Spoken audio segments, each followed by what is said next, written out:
ಸಹಜವಾಗಿ ಮಠ ಒಕ್ಕಲಿಗ ಸಂಸ್ಥಾನದ ಒಂದು ಭಕ್ತಿಯ ಶ್ರದ್ಧೆಯ ಕೇಂದ್ರ ಮತ್ತು ಈಗ ಊರಿದ ಬೇರೆ ಬೇರೆ ಸಮುದಾಯಗಳಿಗೂ ಕೂಡ ಧ್ವನಿಯಾಗಿರ್ತಕ್ಕಂಥದ್ದು ಶತಮಾನಗಳಿಂದ ಅದು ಗೊತ್ತಿರ್ತಕ್ಕಂಥ ವಿಚಾರಗಳು.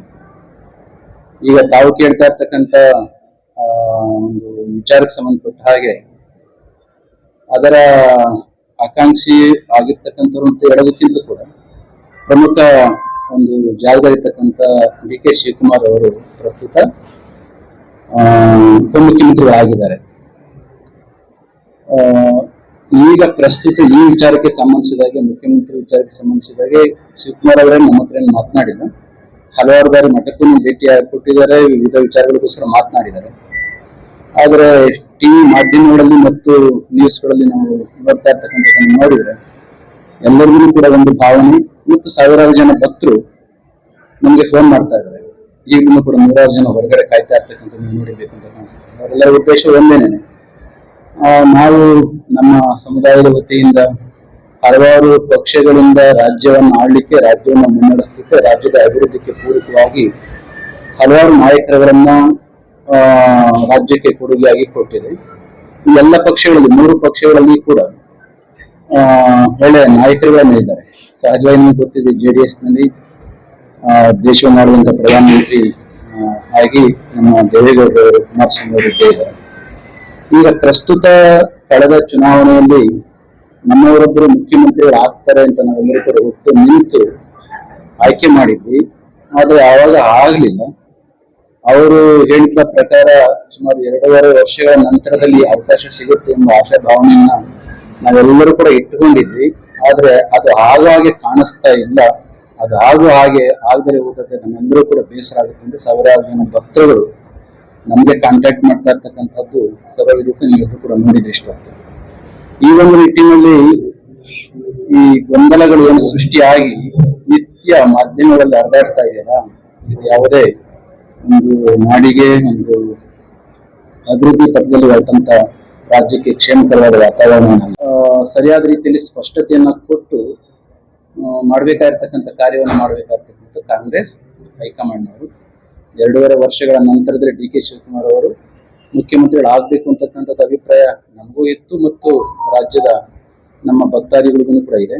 ಆ ಕೆಲಸವನ್ನ ಹೈಕಮಾಂಡ್ ಅವರು ಮಾಡಿ ಏನು ಕೆಂಗಲ್ ಹನುಮಂತಯ್ಯನವರ ಕಾಲದಿಂದ KC ರೆಡ್ಡಿ ಅವರಿಂದ ಕಾಲದಿಂದಲೂ ಕೂಡ ಈ ರಾಜ್ಯವನ್ನ ಆಡಿ ಅಭಿವೃದ್ಧಿ ಪಥದಲ್ಲಿ ತೆಗೆದುಕೊಂಡು ಹೋಗ್ಲಿಕ್ಕೆ ದೇವೇಗೌಡರು, SM ಕೃಷ್ಣ ಅವರು, ಸದಾನಂದ ಗೌಡರು ಮತ್ತು ನಮ್ಮ HD ಕುಮಾರಸ್ವಾಮಿ ಎಲ್ಲ ಮಾಡಿದಾಗ ಅದೇ ನಿಟ್ಟಿನಲ್ಲಿ ಪಕ್ಷಕ್ಕೋಸ್ಕರ ಪಕ್ಷದ ಶಿಸ್ತಿನ ಸಿಪಾಯಿಯಾಗಿ ದುಡಿದಿರ್ತಕ್ಕಂಥ ಶಿವಕುಮಾರ್ ಅವರಿಗೆ ಒಂದು ಅವಕಾಶ ಸಿಗಬೇಕು ಅಂತಕ್ಕಂಥದ್ದು ಎಲ್ಲರ ಒಂದು ಒಕ್ಕರಿನ ಕೂಗು ಮತ್ತು ಎಲ್ಲ ನಾಯಕರುಗಳು ಕೂಡ ಆ ಭಾವನೆಯನ್ನ ವ್ಯಕ್ತ ಮಾಡ್ತಾ ಇದ್ದಾರೆ.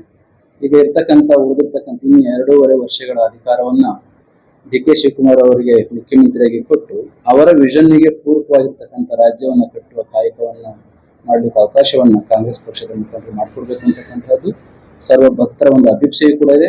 ಅಫ್ಕೋರ್ಸ್ ನಮಗೂ ಕೂಡ ಆಸೆ ಸಹಜವಾಗಿ ಇರ್ತಕ್ಕಂಥದ್ದು. ನಮ್ಮ ಸಮುದಾಯದಿಂದ ರಾಜ್ಯವನ್ನ ಕಟ್ಟಿ ಬೆಳೆಸಲಿಕ್ಕೆ ಹಲವಾರು ನಾಯಕರುಗಳು ಹೋಗಿರೋ ಹಾಗೆ ಇವರು ಕೂಡ ಒಬ್ಬ ಅಪ್ರತಿಮ ನಾಯಕರಿದ್ದಾರೆ.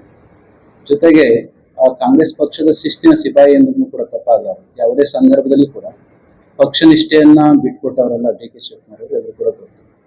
ಪಕ್ಷದ ಉಳಿವಿಗಾಗಿ, ಪಕ್ಷದ ಏಳಿಗೆಗಾಗಿ ಎಷ್ಟೋ ನೋವುಗಳನ್ನು ಏಕಾಂಗಿಯಾಗಿ ನಿಂತು ಅದನ್ನ ಸ್ವೀಕರಿಸಿ ಹೋರಾಡಿದಂಥದ್ದು ಅಂತೆಲ್ಲ ಸೇವೆಯನ್ನ ಮಾಡಿರ್ತಕ್ಕಂಥ ಡಿ ಕೆ ಶಿವಕುಮಾರ್ ಅವರು ಈ ಸಂದರ್ಭದಲ್ಲಿ ಮುಖ್ಯಮಂತ್ರಿಗಳು ಆಗ್ತಾರೆ ಅಂತಕ್ಕಂಥ ಭಾವನೆ ಎಲ್ಲರಿಗೂ ಕೂಡ ಇದೆ. ಅದೇ ಭಾವನೆ ನಮಗೂ ಕೂಡ ಇದೆ. ಆ ಒಂದು ಭಾವನೆಗೆ ಪೂರಕವಾಗಿ ಅವರ ಹೈಕಮಾಂಡ್ ಕೆಲಸ ಮಾಡುತ್ತೆ ಅಂತ ಒಂದು ಭರವಸೆ ಇದೆ. ಆದಷ್ಟು ಬೇಗ ಅವರು ಸೇಮ್ ಆಗ್ಬೇಕು ಅಂತಕ್ಕಂಥದ್ದು ಎಲ್ಲರ ಒಂದು ಭಾವನೆ. ಆ ಭಾವನೆಗೆ ಪೂರಕವಾಗಿ ದೈವದ ಅನುಗ್ರಹ ಆಗಿರಲಿ ಅಂತ ನಾನು ಹಾರೈಸ್ತೇನೆ. ಶಿವಕುಮಾರ್ ಅವರು ಶ್ರೀಮಠದ ಸದ್ಭಕ್ತರೇನೆ, ಆದ್ರೆ ಅವರಿಗೆ ಒಂದು ಭರವಸೆ ಇದೆ ಹಾಗೆ ಆಗುತ್ತೆ ಅಂತ. ಆಗದೇ ಹೋದಂತ ಸಂದರ್ಭದಲ್ಲಿ ಕ್ರೈಸಿಸ್ ಕ್ರಿಯೇಟ್ ಆದಾಗ ಭೇಟಿ ಆಗ್ಬೋದೇನೋ, ಆದ್ರೆ ಭಕ್ತ ವರ್ಗದಲ್ಲಿ ಮಾತ್ರ ಒಂದು ಕೂಗಿದ್ದೇ ಇದೆ.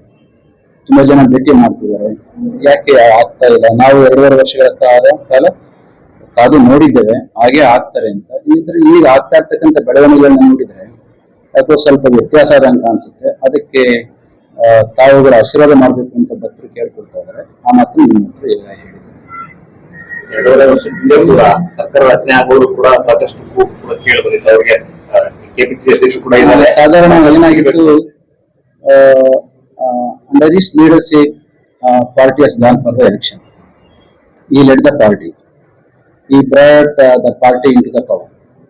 ಎಲ್ಲ ನಾಯಕರಾಗಿ ಅವರ ಅಧ್ಯಕ್ಷತೆಯಲ್ಲಿ ಎಲೆಕ್ಷನ್ ಆಗಿ ಆಮೇಲೆ ಸಾಕಷ್ಟು ಎಲ್ಲರೂ ಕೂಡ ಅವ್ರ ಜೊತೆಯಲ್ಲಿ ನಿಂತು ಇಷ್ಟೆಲ್ಲ ಬಂದಾಗ 2.5 ವರ್ಷಗಳ ಕಾಲ ಅಧಿಕಾರದ ಹಂಚಿಕೆ ಆಗಿದೆ ಎಂಬ ಒಂದು ಭಾವನೆ ಏನು ಜನಸಮುದಾಯದಲ್ಲಿ ಎಲ್ಲರಲ್ಲಿ ನಮ್ಮಲ್ಲಿ ಇದೆಯೋ ಅದನ್ನು ಸೂಕ್ತವಾಗಿ ಬಗೆಹರಿಸಬೇಕು ಅಂತ ನಾವು ಕೇಳ್ತೀವಿ.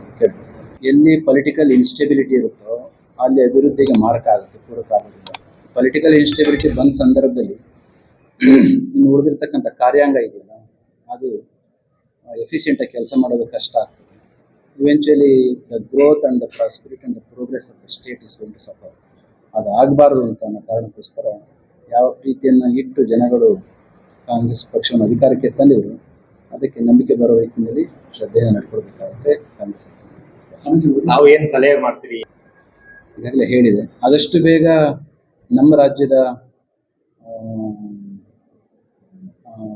ಇಂಟ್ರೆಸ್ಟನ್ನು ಗಮನದಲ್ಲಿ ಇಟ್ಕೊಂಡು ಮತ್ತು ಡಿ ಕೆ ಶಿವಕುಮಾರ್ ಅವರ ಹೋರಾಟ ಮತ್ತು ಅವರ ಶ್ರಮ ಅವರ ತ್ಯಾಗವನ್ನು ಕೂಡ ಗಮನದಲ್ಲಿ ಇಟ್ಕೊಂಡು ಪಾಸಿಟಿವ್ ಆಗಿ ಧನಾತ್ಮಕವಾಗಿರ್ತಕ್ಕಂಥ ನಿರ್ಧಾರವನ್ನು ಹೈಕಮಾಂಡ್ ತಗೊಳುತ್ತೆ ಅಂತ ನಾನು ಭಾವಿಸ್ತೇನೆ. ಅವರು ಯಾವ ಸಂದರ್ಭದಲ್ಲಿ ಏನು ಮಾಡಬೇಕು ಅಂತ ಅವರಿಗೆ ಸ್ಪಷ್ಟವಾಗಿ ಗೊತ್ತಿದೆ.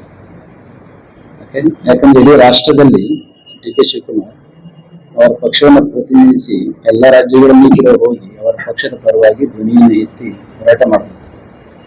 ಇಂಥವ್ರು ರಾಜಕಾರಣಿಗಳೆಲ್ಲ ಬಹಳ ಸುಳಿಗಳು ಅವರಿಗೆ ಗೊತ್ತಿರುತ್ತೆ.